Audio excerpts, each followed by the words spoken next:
ಎಲ್ಲ ದೇಶಗಳಂತೆ ಭಾರತದಲ್ಲೂ ಪ್ಯಾಕೇಜ್ ಘೋಷಣೆ ಮಾಡಿದ್ದಾರೆ. ರೈತನಿಗೆ ಸಾಲ ಜಾಸ್ತಿಯೇ ಹೊರತು ಬಡ್ಡಿ ಮನ್ನಾ ಮಾಡಲಿಲ್ಲ. ಅವತ್ತು ಪ್ರತಿಯೋರ್ವರ ಅಕೌಂಟ್ಗೆ 15 ಲಕ್ಷ ರೂಪಾಯಿ ಹಾಕೋದಾಗಿ ಹೇಳಿದ್ರಿ. ಇವಾಗ ಪ್ರತಿಯೋರ್ವರ ಅಕೌಂಟ್ಗೆ 15,000 ರೂಪಾಯಿ ಹಾಕಿ ಎರಡು ಮಾತು ಉಳಿಸಿಕೊಂಡ ರೀತಿಯಾಗುತ್ತೆ ಅಂತ ಜಿಲ್ಲಾ ಕಾಂಗ್ರೆಸ್ ಅಧ್ಯಕ್ಷ ಹರೀಶ್ ಕುಮಾರ್ ಹೇಳಿದರು. ಅವರು ಮಂಗಳೂರಿನಲ್ಲಿ ಸುದ್ದಿಗೋಷ್ಠಿ ನಡೆಸಿ ಮಾತನಾಡಿ, ರಾಜ್ಯ ಸರ್ಕಾರ ಹೊಸ ಯೋಜನೆ ಘೋಷಣೆ ಮಾಡಿಲ್ಲ. ಮೀನುಗಾರಿಕೆ ಮತ್ತು ನೇಕಾರರಿಗೆ ಹಳೆಯ ಯೋಜನೆಯನ್ನೇ ಮತ್ತೊಮ್ಮೆ ಪ್ರಕಟಿಸಿದ್ದಾರೆ. ವಂದೇ ಭಾರತ್ ಮಿಷನ್ನಲ್ಲಿ ಮಂಗಳೂರು ವಿಮಾನ ನಿಲ್ದಾಣ ನಿರ್ಲಕ್ಷ್ಯವಾಗಿದೆ. ಡಿವಿ ಸದಾನಂದಗೌಡರ ಮುತುವರ್ಜಿಯಿಂದ ಕೇವಲ ಒಂದು ವಿಮಾನ ಬಂದಿದೆ. ಕೇರಳದ ಕಣ್ಣೂರು ವಿಮಾನ ನಿಲ್ದಾಣದಲ್ಲಿ 10 ವಿಮಾನ ಬರ್ತಾ ಇದೆ. ಯಾವುದೇ ರಾಷ್ಟ್ರದಿಂದ ಮಂಗಳೂರಿಗೆ ವಿಮಾನ ಬರ್ತಾ ಇಲ್ಲ. ದಕ್ಷಿಣ ಕನ್ನಡ ಸಂಸದರಿಗೆ ಕೂತಲ್ಲಿಯೇ ಈ ಕೆಲಸವನ್ನ ಮಾಡಬಹುದು. ಆದರೆ ಸಂಸದ ನಳಿನ್ ಕುಮಾರ್ ಕಟೀಲ್ ರವರು ಕಿಟ್ ಕೊಡೋದ್ರಲ್ಲೇ ಬ್ಯುಸಿ ಇದ್ದಾರೆ. ಕಾರ್ಪೊರೇಟರ್ ಮಾಡುವ ಕೆಲಸವನ್ನ ಸಂಸದರು ಮಾಡ್ತಾ ಇದ್ದಾರೆ. ಮಂಗಳೂರಿಗೆ ವಿಮಾನ ಕಡಿಮೆ ಸಂಖ್ಯೆಯಲ್ಲಿ ಬಂದ್ರೆ ಅದಕ್ಕೆ ಸಂಸದರ ನಿರ್ಲಕ್ಷ್ಯವೇ ಕಾರಣ ಅಂತ ಹೇಳಿದ್ದಾರೆ. ಪ್ಯಾಕೇಜ್ ಘೋಷಣೆ ಮಾಡಿದರು.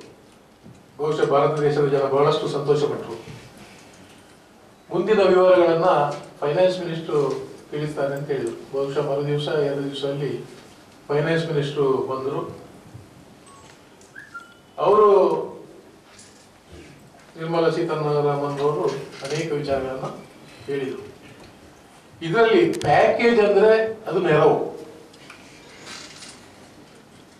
ಕೊಡೋದಕ್ಕೆ ಪ್ಯಾಕೇಜ್ ಅಂತ ಹೇಳ್ತೇವೆ. ಇದರಲ್ಲಿ ಏನು ಇವರು ಜನ್ಧನ್ ನಲ್ಲಿ ಕೊಟ್ಟಿದ್ದಾರೆ ದುಡ್ಡು, ಕೃಷಿ ಏನು ರೈತ ಸಮ್ಮಾನ ಅದರಲ್ಲಿ ರೈತರಿಗೆ ವರ್ಷಕ್ಕೆ 2-3 ಸಲ 1-2 ಸಾವಿರ ಕೊಡ್ತಾ ಇದ್ದಾರೆ. ಆ ದುಡ್ಡುಗಳು NREG ಇದನ್ನೆಲ್ಲ ಸೇರಿಸಿದ್ದಾರೆ. ಮತ್ತು ನಮ್ಮ ಸಾಲಗಳು ನೇಕಾರರದ್ದು, ಮೀನುಗಾರರದ್ದು ಈ ಸಾಲಗಳನ್ನು ಸೇರಿಸಿದ್ದಾರೆ. ಕೃಷಿ ಕೇಂದ್ರ ಸರ್ಕಾರದಲ್ಲಿ ಕೂಡ ಇವತ್ತು ಅವರು ಕೊಡ್ತಾ ಇರುವಂತದ್ದು ಸಾಲ.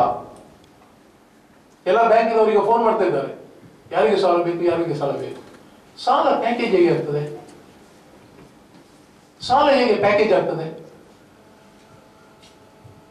ಕೇರಳದಲ್ಲಿ 20,000 ಕೋಟಿ ಇಟ್ಟಿದ್ರು, ಸಾಲ ಕೊಟ್ರ? ಎಲ್ಲ ಹಂಚಿದ್ರು ಜನರಿಗೆ. ಜನರ ಕೈಯಲ್ಲಿ ದುಡ್ಡು ಬರಬೇಕು ಅನ್ನೋದು. ರಾಹುಲ್ ಗಾಂಧಿ ಅವರು ಚುನಾವಣೆಯ ಸಂದರ್ಭ ಒಂದು ನ್ಯಾಯ ಅನ್ನುವಂತಹ ಕಾರ್ಯಕ್ರಮವನ್ನು ತಂದಿದ್ರು.